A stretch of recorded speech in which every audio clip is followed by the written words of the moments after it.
Rete nostalgia forumo. Temo, televidilo, loca. Ciela sanezzo nulo tri. Temo, loca infana televidajo candela golfeteto. Ciu iu memoras citian infanan televidajon? Genomigis candela golfeteto cae mi agis 6 au 7. Mi neniam trovis aludan al gi ie, do mi pensas che gi estis ce loca statio proximume 1971 au 1972. Mi logis en Irontono tiam.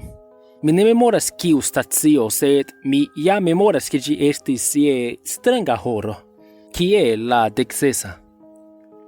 Micio substreco penteristo 6 diris. Ŝajnas vere konata al mi. Mi kreskis ekster Aŝlando kaj agis 9 jarojn en 72. Candela golfeteto. Ĉu ĝi temis pri piratoj? Mi memoras piratan marioneton ĉe la enirejo de golfeteto parolantan kun knabineto.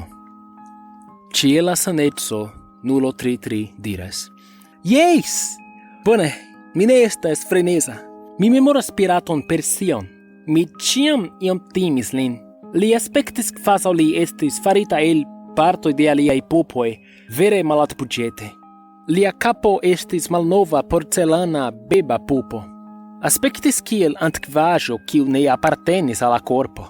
Mi ne memoras kiu stacio tio estis.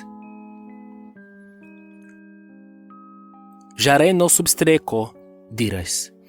Mi pardonpetas ke mi revigas ĉi malnovan fadenon, sed mi scias ĝuste kian televidaĵon vi aludas ĉe la saneco. Mi pensas ke candela golfeteto funkciis nur kelkaj monatoj en 71, ne 72. Mi estis 12 kaj mi spektis ĝin kelkfoje kun mia frato. Ĝi estis la kanalo 50, kiu stacio tio estis. Mia patrino lasis min ŝanĝi al ĝi post la novaĵoj. Ni vidu kion mi memoras. Ĝi okazis en candela golfeteto.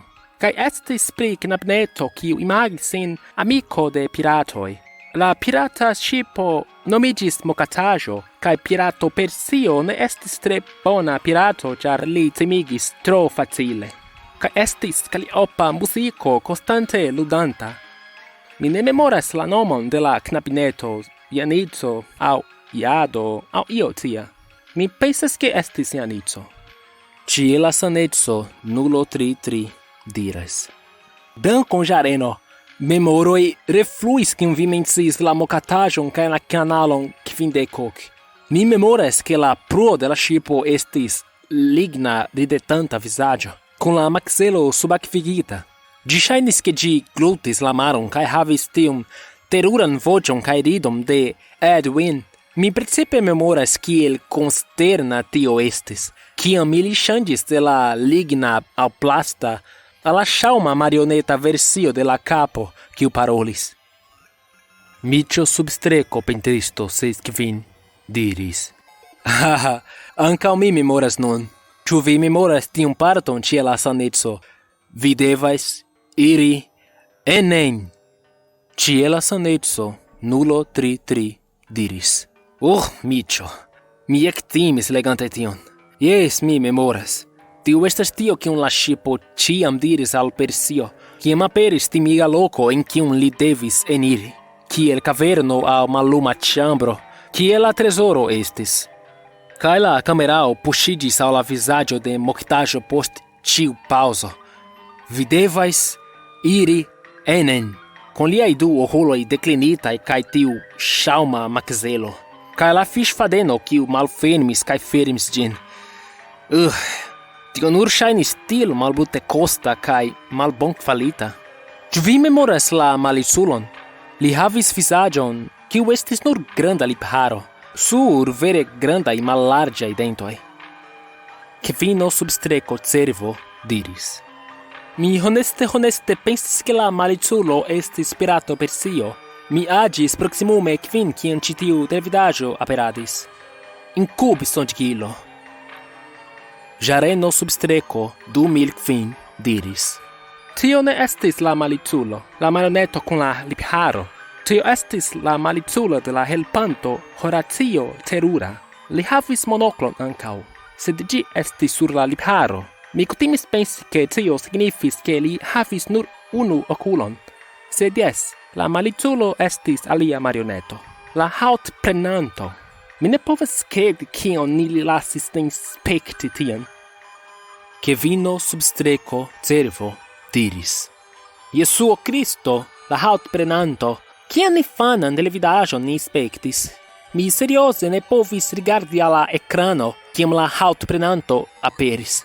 Li simple malsupeniris el nenie per siaj ŝnuroj, nur malpura skeleto portanta tiun brunan cilindran ĉapelon kaj mantelon, kaj liaj vitraj okuloj, kiuj estis tro grandaj por lia kranio. Cristo ĉiopova! Ĉiela soneco 033 diris: Ĉu liaj cilindra ĉapelo kaj mantelo ne estis freneze kudritaj? Ĉu tio ne devis esti haŭto de infanoj?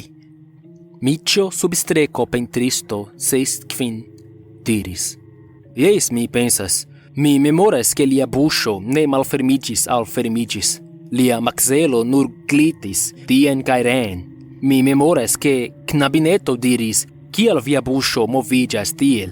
Kaj la haŭtprenanto ne rigardis al la knabino, sed al la kamerao, kaj diris: Por mueli vian haŭton. Ĉiela saneco 033 diris: Mi estas tiel trankviligita pro tio che aliaj homoj memoras tiun teruran televidaĵon. Mi kutimis havi ĉi tiun malbonan memoron, malbonan sonĝon, kiun mi havis kie la malferma sonorslogano finiĝis. La televidaĵo maldissolviĝis de nigro, kaj ĉiuj roluloj estis tie, sed la kamerao simple saltis al ĉiu el liaj vizaĝoj, kaj ili nur kriis, kaj la pupoj kaj marionetoj spasme skuiĝis, kaj nur kriado. La knabino nur ĝemis, kaj ploris, kvazaŭ ŝi pasigis horojn en tio. Mi vekiĝis multfoje el tiu koŝmaro. Mi kutimis malsekigi la liton, kiam mi havis ĝin. Ke vino substreco cervo diris: Mi ne pensas ke tio estas sonĝo. Mi memoras ke tio estis epizodo. Ĉiela saneco 033 diris: Ne eblas. Estis neniu intrigo aŭ io ajn. Mi volas diri laŭvorte nur stari surloke, plorante kaj kriante dum la tuta televidaĵo. Ke vino substreco cervo diris: Eble mi kreas la memoron, ĉar vi diris tion, sed mi ĵuras je Dio, ke mi memoras vidi kion vi priskribis. Ili nur kriegis. Ĵareno substreco 2005 diris: Ho Dio, jes! La knabineto, Janico. Mi memoras vidi ŝin tremi, la haŭtprenanton krii tra liaj grinantaj dentoj, lia maxelo skuiĝanta tiel sovaĝe, ke mi pensis, ke ĝi eliĝos de siaj trataj ĉarniroj. Mi malŝaltis ĝin, kaj estis la lasta fojo, ke mi spektis. Mi kuris por rakonti al mia frato, kaj mi ne kuraĝis reŝalti ĝin.